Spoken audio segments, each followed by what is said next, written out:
Welcome back to More Than Commas. I'm Paul Adams. In today's episode, we're going to be doing something a little bit different. We're going to set the stage for one of the most striking speeches ever written about money. And it comes from a character in Ayn Rand's novel, Atlas Shrugged. And whether you've read it or not, this speech is worth hearing and worth thinking deeply about.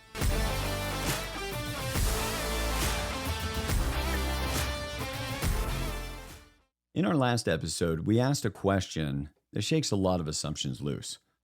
What if a bigger paycheck isn't the answer? What if more income doesn't fix what's broken in our financial lives or in our personal lives?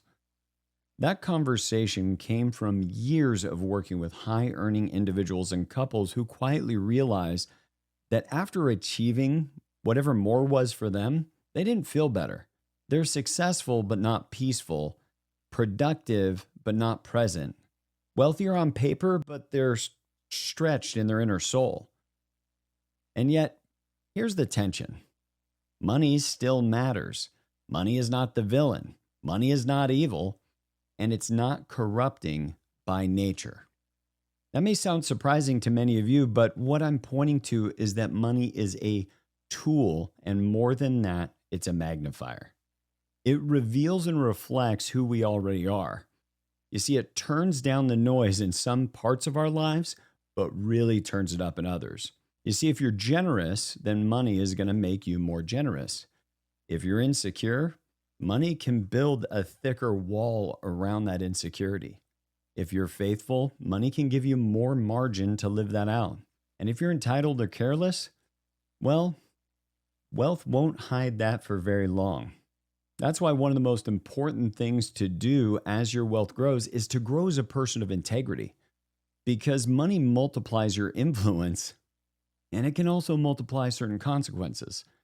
And that's why today I want to introduce a speech that shaped how I think about money, value, and what we owe one another in life. It's known as the Francisco d'Ancona money speech. It's found about halfway through the book Atlas Shrugged. Now let me give a few disclaimers.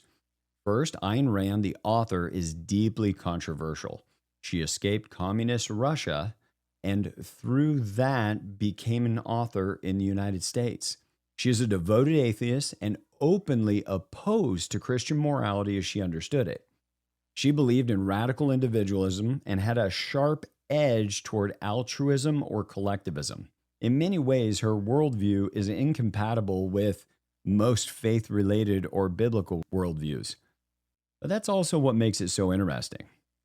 Because this speech is not about idolizing money, but about reframing it, about seeing it not as the root of all evil, but as a moral result of human effort and value being exchanged freely among people.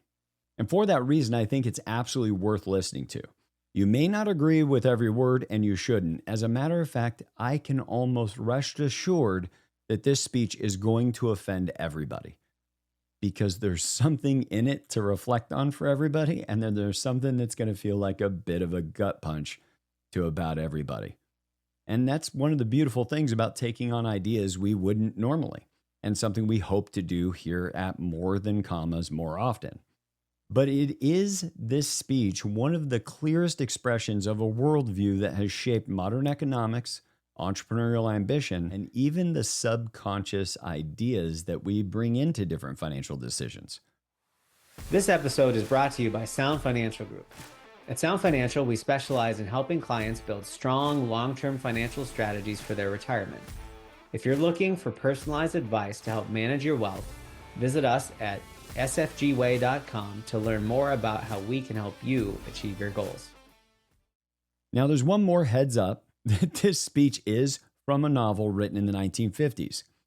It's long, unapologetically philosophical, and gendered almost entirely masculine.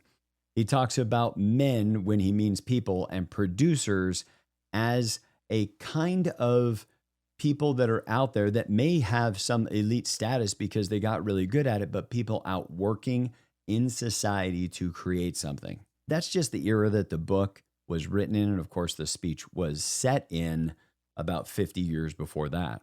So if you can set that aside, what you're going to hear is something profound. It's a vision of money that's earned trust as a byproduct of production, as a reward for value given, not for value demanded from others.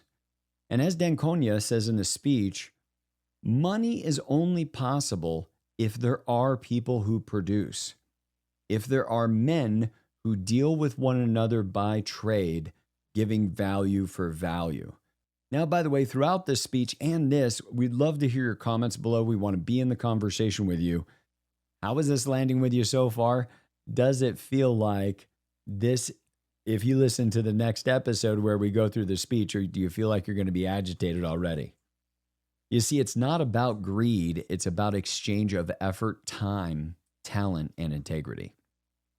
Now, I want to invite you to listen to this speech in the next episode, not just as a commentary on money, but as a lens in examining three things. Your current use of financial capital. Are you using your wealth as a reflection of your values or a reaction to fear? Number two, your growth in character alongside your growth in net worth. If money is a magnifier, are you becoming someone worth magnifying?